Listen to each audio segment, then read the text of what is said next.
this pod, we'll look at how business activity can be classified into primary, secondary, and tertiary sectors of industry, and into private sector and public sector organisations.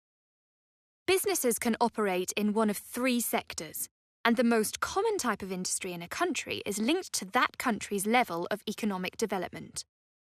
The primary sector refers to extracting raw materials from the earth. Businesses such as farming, fishing, mining, and oil production all belong to this sector. In developing countries, more people tend to be employed in the primary sector. As countries become more developed and enjoy the benefits of greater investment in human and capital infrastructure, more people are employed in the secondary sector. In this sector, raw materials are transformed into finished and semi-finished goods, and businesses are involved in manufacturing and assembling products. Businesses in this sector include metalwork, car production, food processing, textiles, engineering, energy utilities, and shipbuilding. In recent decades, levels of wealth in several countries in Asia have improved significantly, as more citizens move from rural agricultural jobs to urban factory-based work. This is an example of an economy moving from a primary sector to a secondary sector economy. Jobs in the secondary sector tend to require more training and skills than many primary sector jobs, and provide higher income for workers. This in turn can help to improve a society's living standards. Many developed countries, including the UK and the US, were once primary sector-based economies. This changed during the Industrial Revolution in the 18th and 19th centuries, when the industrialization of manufacturing provided huge economic growth. Nowadays, the economies of most developed countries are service-based, relying on the tertiary sector.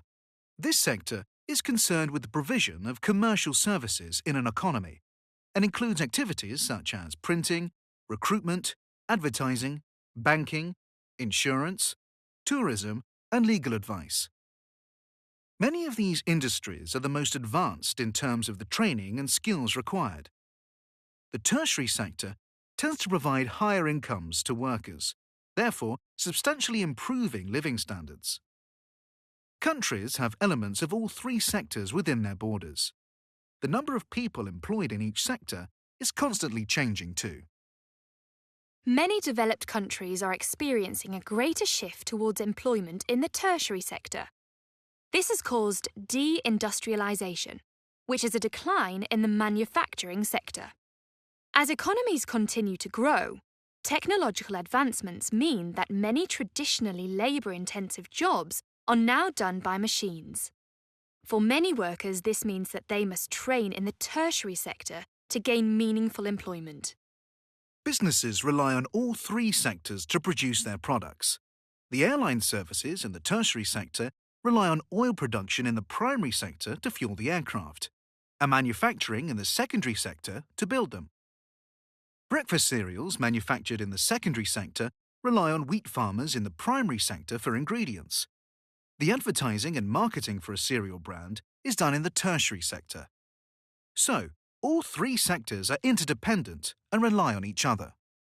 Businesses can also be classified as belonging to either the public or the private sector. The public sector refers to goods and services provided by the government. In the UK, this includes schools, hospitals, and police services. Private sector businesses are founded by entrepreneurs and have a primary goal of making a profit. Examples of goods and services provided by private sector businesses include restaurants, taxis, clothing, and holidays. Public sector organisations tend to have the goal of providing services that improve the lives of the public. They are not-for-profit and are funded by taxpayers. The economies of most countries, including the UK, have a mixture of both public and private organisations. These are called mixed economies. The ratio of public and private sector businesses often differs from country to country. The USA, for example, is predominantly private sector-led, whereas China has more public sector organisations. However, this situation is constantly changing and evolving as more countries seek to grow their economies.